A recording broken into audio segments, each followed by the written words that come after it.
Welcome to the second part of the second Sunday series by Sage Singers. I'm glad you're all here. We think that we're a unique group of senior LGBTQAs, and we all have our stories.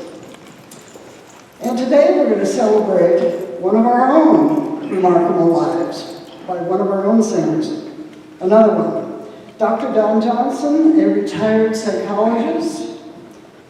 Carol and I have known for, close to 40 years. And Carol and I were at a concert last night in Boulder by residents, the Women's Chorus, featured a lot of poetry by Mary Oliver and her famous line, "What will you do with your one wild and precious life?" And today we're going to hear about what Don Johnson has done with his one wild and precious life. So, Don, it's all yours.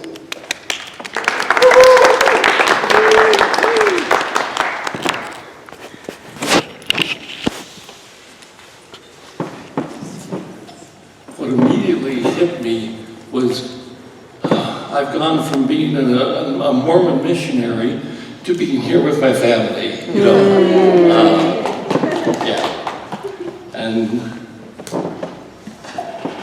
actually, I'm the youngest of four sons in a family where the John Birch Society is left of center quite a ways. Unbelievably conservative. Grew up in southern Idaho. My grandfather on my mother's side homesteaded Teton Basin right beneath the Great Tetons, 2,000 acres. There wasn't even electricity, and certainly not indoor plumbing when I was a kid and went there to visit. Very much of a pioneer family. The last thing my mother said to me every morning as I left for school was, "Don't forget, you represent the church." You know, and I just was terrified. Didn't want to swear or fart or anything like that, you know, because it would look bad on the church. But that pioneer spirit was very much a part of my world and the heritage that I had. And it set me up for an awful lot of stuff. My oldest brother was a member of the Aryan Nation. When I say conservative, I mean conservative here. The brother just older than me is the mastermind behind the mobile phone system for Bell Labs. Brilliant electrical engineer. When he got my coming out letter, he called me and he said, "I have a question and you need to answer it." And I said, "Well, I'll tell you what, you ask the question and I'll decide whether I answer it or not." And he said, "Have you ever acted on this?" I said, "That's absolutely none of your business." And then he softened, kind of. And he said, "Well, please tell me." And I said, "Well, yeah." And then he said, "That's too bad, because if you hadn't, I could come and kill you before you did and save your soul." Oh my God. And this is a brilliant man, and he absolutely believed that. I remember hanging up the phone and thinking, thank God I acted on it before I talked to him. Anyway, a super conservative background and family. Bachelor's and master's from Brigham Young University. 1,000 memories come back. One that I hadn't really planned on, but I'll throw in because it fits so well. By the time I was a freshman in college, I was desperately trying to figure out who I was in terms of sexuality. And all of the books on homosexuality in the BYU library were in the reserved edition section, which meant you had to go up and check each one out, and the librarian would go get them and come and hand them to you. And so I was reading like crazy, and after about 2 weeks, BYU security came to my door. I'm a freshman in the dormitory, and said, "We want to know why you're studying and getting these books from the reserve section. We've looked at your schedule. You have absolutely no reason to be doing that." And I remember being just absolutely terrified. and so I came up with something about a friend of mine who was worried about his sexual orientation, and I was trying to help him out. And they said, you send him to his bishop and let the church take care of that, and you mind your own business. But what I learned was, don't push the envelope. Don't go very far with everything. I'm going to jump ahead an awful lot. Because it ties in with this point. Years after I'd come out, and there'd been lots of publicity and things about me, I got a phone call from a Mormon bishop, a gay Mormon bishop, asking if we could meet. And I was sort of used to that by that point. People were calling. The gay married men, the gay Mormons would call, could we meet at the corner of 17th and Pearl at midnight? They had a name and somebody they could contact, but they were light years away from like going to a community center or anything like that.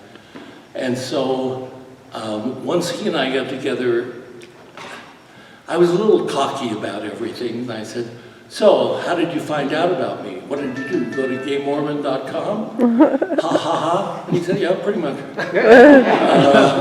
And then he said, oh yeah, the church has a file just stick on you. There's your coming out letter, there's all of the newspaper articles about you, there's the detective reports. And I said, the what? Oh, the detective reports. The church had you followed for about 3 months. I said, why? So that they would have something on you in case you got to be too much of a problem, too much of a thorn in their side. And I said, okay, I understand the system and the lesson, and I know what all of that means.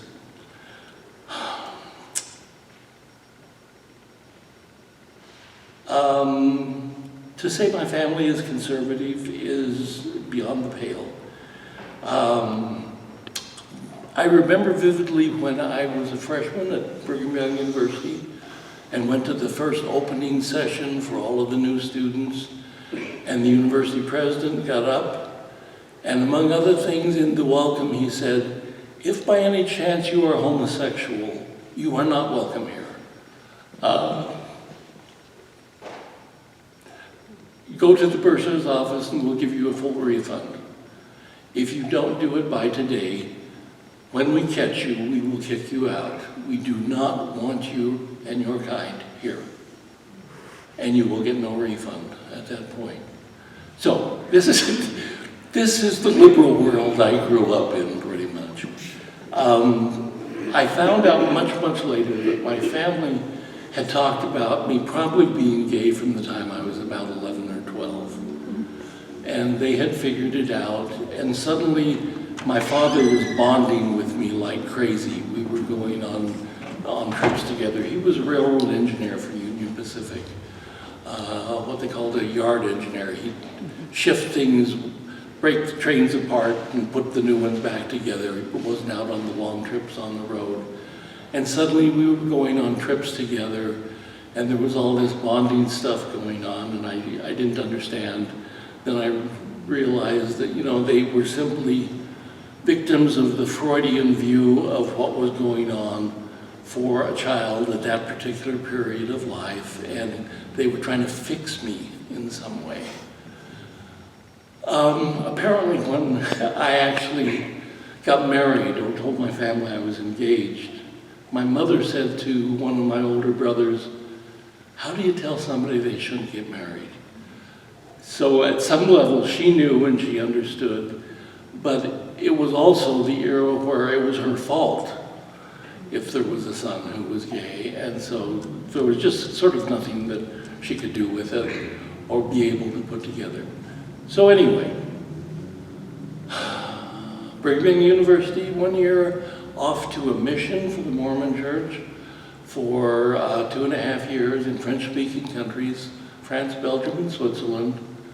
Then coming back, hitting the ground, running, and I'm going to get through the university and get on the road in life as fast as I possibly can. Non-negotiable commitment and requirement for a Mormon male: you must marry. Mormons marry not just till death do you part, but for time and all eternity.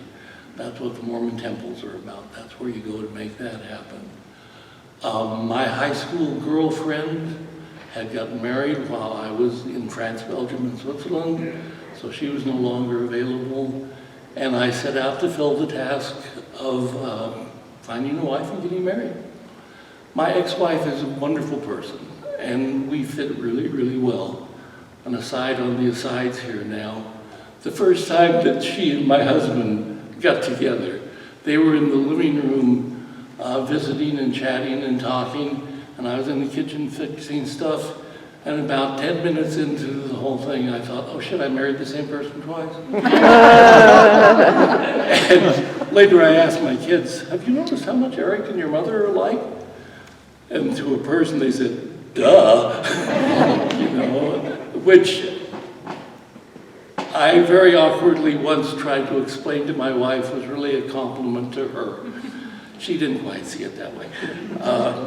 Okay, let's see. Did my PhD work at the University of Minnesota. Had my first gay experience there. World turned upside down. I didn't know what to do with it. It became instantly a question of repentance and fixing my life. And then there'd be this script in my head. Oh, by the way, a backtrack. Heterosexual sex did not work for me. I had to learn how to do it. It was terrifying that it didn't work, and I was extremely proud of myself that I figured out how to make it work. And I say things like this, and you do be very cautious, because my ex-wife is a wonderful person. But, you know, that wasn't the issue. It wasn't her attractiveness, it was who I was and how I was wired and how I was scripted. So eventually I did figure out how to make that work. But the first time I stumbled into a situation where I had my first gay experience, the heavens opened and the Mormon Tabernacle Choir sang. You know, it was like, oh, yeah, this is what I've been waiting for. And then immediately the guilt would come in. I will never, ever, ever, ever do that again. Tomorrow, I'm back. Sometimes there would be huge gaps, and then once a family was begun, it bounced back and forth quite a bit. Got my job at the University of Colorado, moved there, and was hell-bent on absolutely making everything clean, pure, and working. I ended up being asked to teach the human sexuality class at the University of Colorado. Actually, I created it. I was the first one who was teaching it. It became immensely popular. I had like 500 students a semester in the class. What year was that? That would have been like, mid-1960s. Okay.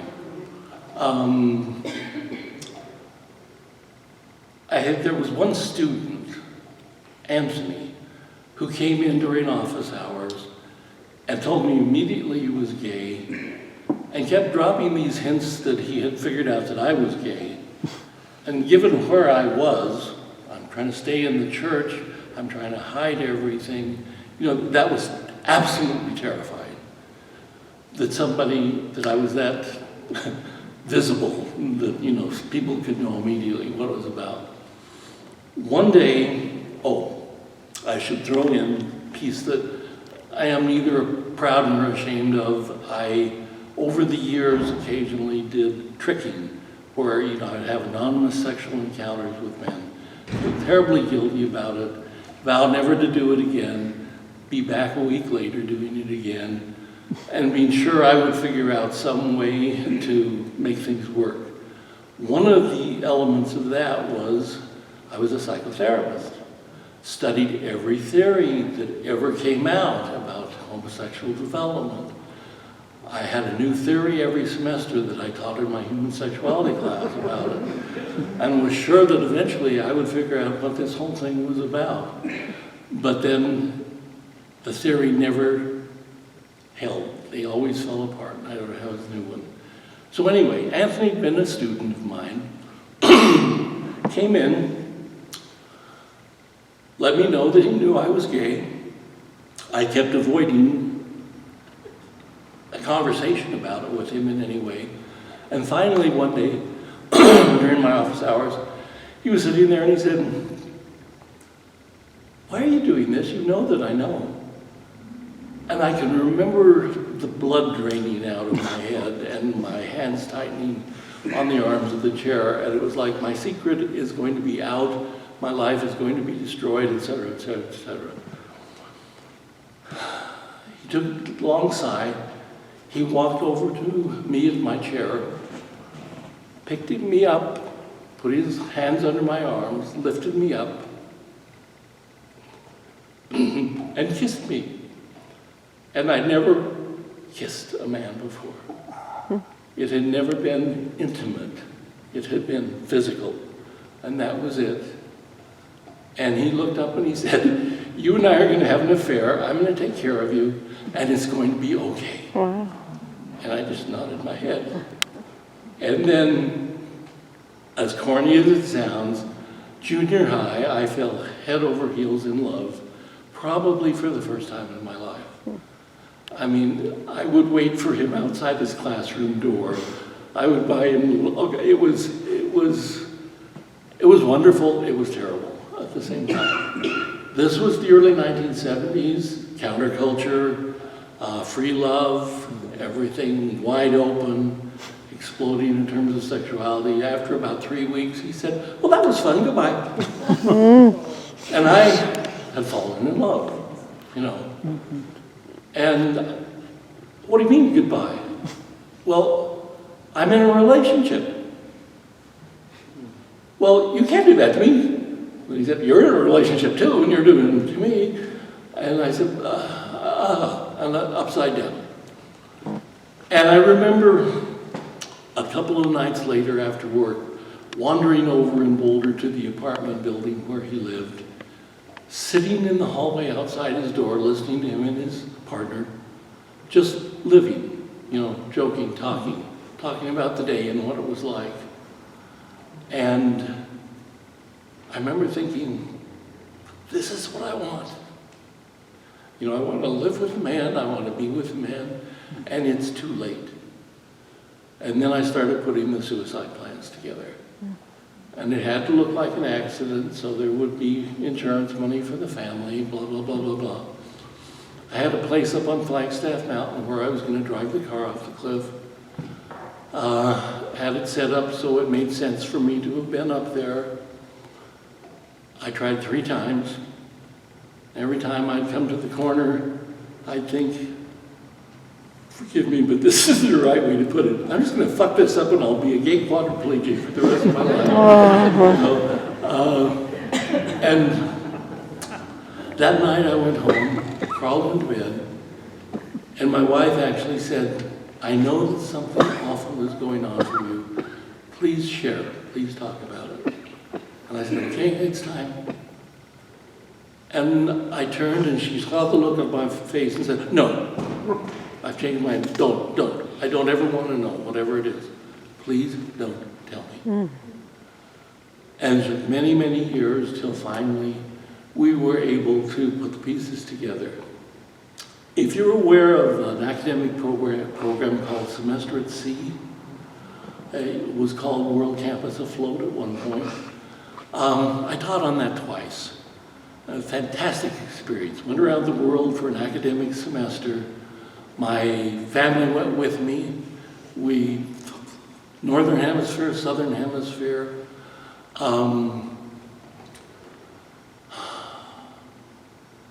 But the first point in the first voyage where we were in a town where there would be a Mormon church on Sunday was Hong Kong.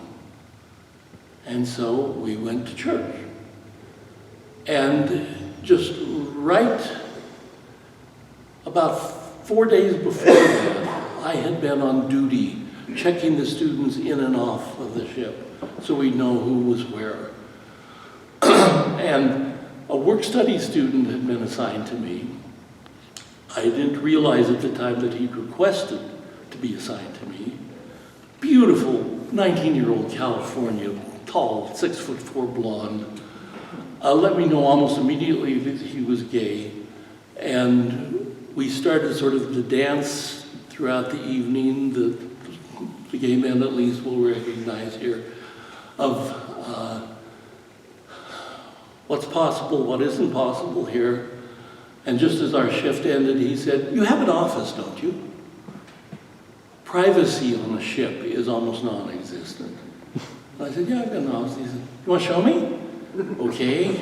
And we both knew what was coming up, you know. And so there was a beginning of an involvement now, and a lot of guilt, but still a contact that was real and maybe even had some potential, I didn't know. The Sunday morning after that, we go to the Mormon church. British and Australian congregation mainly. And the guy who's teaching the adult Sunday school class it's a woman, I'm sorry, is taking a very liberal spin on just about everything, a couple of scriptures. And she's saying, "Well, you know, I think it appears that they're saying this here, but I think what the prophet really means is this." And then where a very rigid theological concept was suddenly a very liberal theological concept.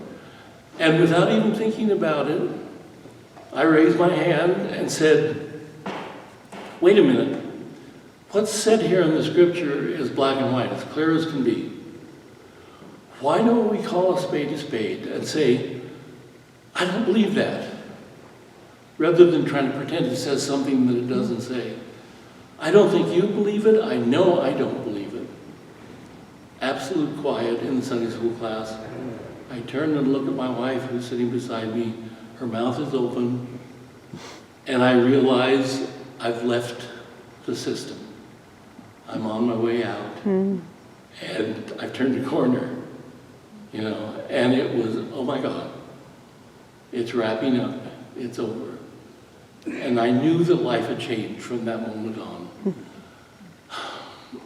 Actually went on a second semester at sea voyage to come out to my wife.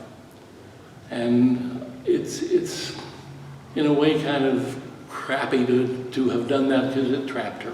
But that's why I did it also, because I knew that if I told her in Boulder, she'd call her parents, they'd be there in 24 hours, they'd take her and the kids, and we'd never have a chance to work anything through. So second voyage was to come out, which I did. Immensely painful for both of us. We figured out how to go from that point on. I started going out to the men's coming out group Monday night for gay men. Came into Denver from Boulder. And little by little, the changes started to happen. And that's going to lead for the first march for gay and lesbian rights back in 1979. March on Washington, D.C. And I was a born-again gay, and I would not miss it for anything on the face of the earth. 5 of my friends and I drove from Boulder to Washington to march. The march also occurred on the day of my excommunication at my request from the Mormon Church. That starts at 6 a.m. in Boulder. The march starts at 9 in Washington, D.C. With the time difference between Boulder and Washington, the march began just as the trial ended, and I left the church. And as I was looking, we parked the car and we were moving toward the staging area, and I kept thinking, oh, my whole life is wrapping up. I don't know where it goes from here. 10 more minutes, 5 more minutes. We stepped on the mall, and I looked at my watch, and it was 7 a.m. in Boulder, and I thought, it's over, I'm out. And I know how corny this is gonna sound, but I started to quietly cry. And at that very moment, I looked up, and 2 men were unfurling this huge banner that said, "Gay Mormons United." Wow. And I ran to them and I talked about my story. And I was just blubbering like a baby. And one of the men took me in his arms and held me. And then he stepped back and he said, "No tears, congratulations, welcome home." And all the pieces fell in place. I was home again. And then I came back from the March on Washington, went into my boss, who sort of knew what was going on, and said, "I'm coming out in staff meeting." And he said, "Well, let's talk about it." I said, I'm informing you, I'm not requesting permission, I'm sorry. So I came out in staff meeting. And then in my human sexuality class, I had a guest speaker just in case I didn't get back from the march in time. And so I asked her if I could have the last 10 minutes of class. And word had gotten out in the gay community that I was going to come out in class. And so there's an extra 200 people. Wow. The fire marshal just would have been perplexed as all get out, but the place is jammed to the hilt. So I tell people why I've been to Washington, D.C. and what was going on, and who I am, and how they need to be able to see me from this point on. One other thing. I had an appointment with the chancellor right after the class was over and I'd heard through the grapevine that I was going to be offered a vice chancellorship. And by the time I got back to my office, word had already gotten to the chancellor, and there was a phone message saying, "We'll get back to you, cancel the meeting today." And while there are tons of gay and lesbian faculty, staff, and administrators at the university, nobody was public at that point. So I'd broken one of the rules. I'd stepped over a line. I would have made a terrible administrator, so the university was in better shape for not having me there. But it was also a reminder of some of the problems and the dangers that can be part of the whole system. Okay, I better move ahead. You're fine. We have 5 minutes, Don. Okay. So, Thank you. if you have any ending statements, Yes. but also I want to give people time to ask any questions. Okay. I will do a 2-sentence intro. One last story. I'm going to cut 2 or 3 of them out. Each of my brothers has at least one gay kid. Even the Aryan Nation? The Aryan Nation, too. Wow. His only son, 6'4" bodybuilder, and I had been down visiting him and drove the car back and stopped off at Winnemucca, Nevada to stay the night. And then I literally got to the motel office and I thought, no, I haven't gone far enough.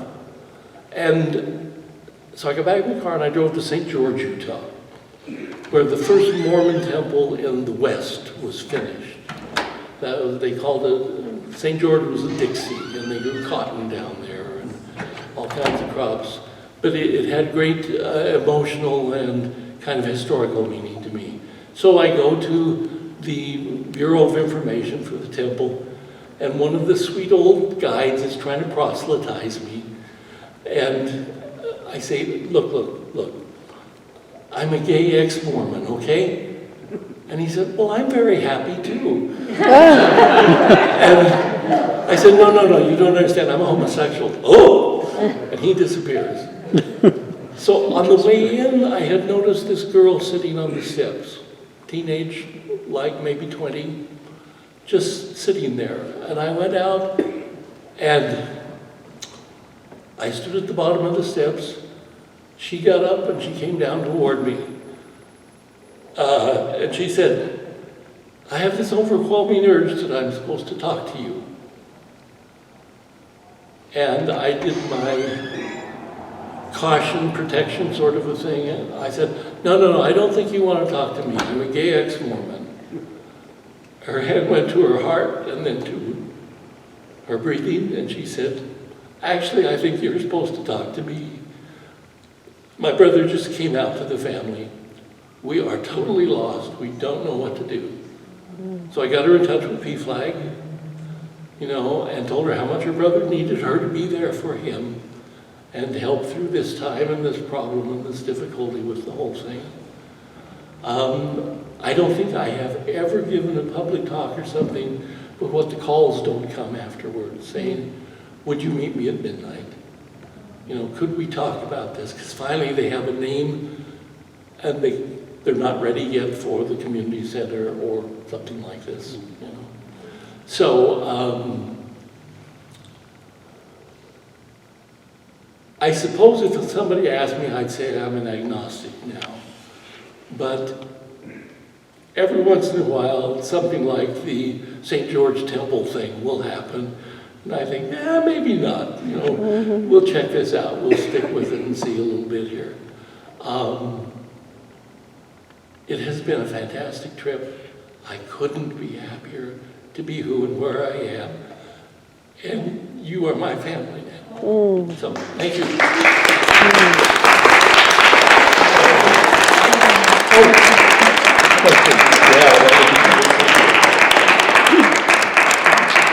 I just told Jan, Kevin's not here today, so Jan is going to be our guest conductor. But I just asked if we can start 5 minutes late. So let's take 5 minutes if anybody has any questions for Don. Anything? Oh, I was even marvelously Well, what thorough. about today? I'm terribly boring. No, what about today? Are you with somebody? Oh yeah, my husband and I have been together 30 years.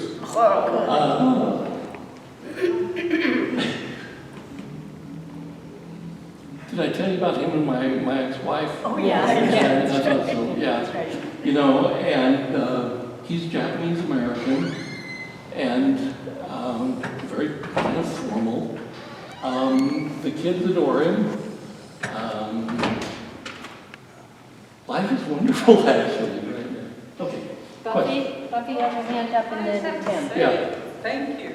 Thank you for sharing such Yeah. a beautiful story. It has been just, it's opened my heart. And I want to thank you so Oh, much for your You're very welcome, and I appreciate it. And I feel that way too. I'm curious if there was ever any healing with your biological family, if there was ever able to be anything. Actually, yes. My oldest brother, before he died, The Aryan? the area, I went to visit, and as by then he had found out that he had a gay son, okay? And as we went to the airport, he said, I do not understand this gay shit. I just do not understand it at all. It makes no sense to me.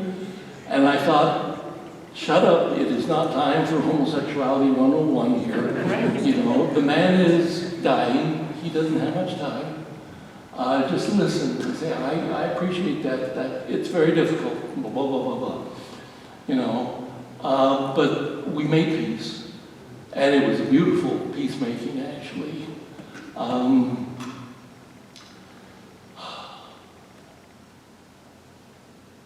The other two brothers, the Bell Labs guy, no, that will never happen. And then the middle brother, he and his wife, when they got my coming out letter, actually came to Boulder to save me. And we sat in my living room and talked for hours and hours and hours. And there was a point where I knew that he understood, that he was hearing me, he was listening. And then he went like this, and he said, I don't know about any of that, I just know right's right and wrong's wrong. And I thought, if he accepts that the church has made a mistake about homosexuality, what about everything else? You know, and it just pulls the carpet right out from under his life, and I can't do that to him. You know, so we have no contact, essentially. We're civil if we cross paths, but that's only at funerals now. So, pretty much that. What about Yeah, his time for one more question. That's Okay. it. Do they have relationship? You who have a relationship? The brother you just talked about and his son. Yes, Yeah. yes, yeah. That's- Okay, thank you very much. I want to thank Don for, these talks, starting with Christine, and then before that, Kate, enlightening us about what queer theory is. Everybody in this room, everybody in this room has a story, and if you'd like to tell your story, it doesn't have to be dramatic. It might be a subject that you want to talk about that's interesting, or your own personal story. Could you please see Judith? And she's our scheduler, and we'd be happy to accommodate you. I mean, these have been really enlightening, and thank you very much, Don.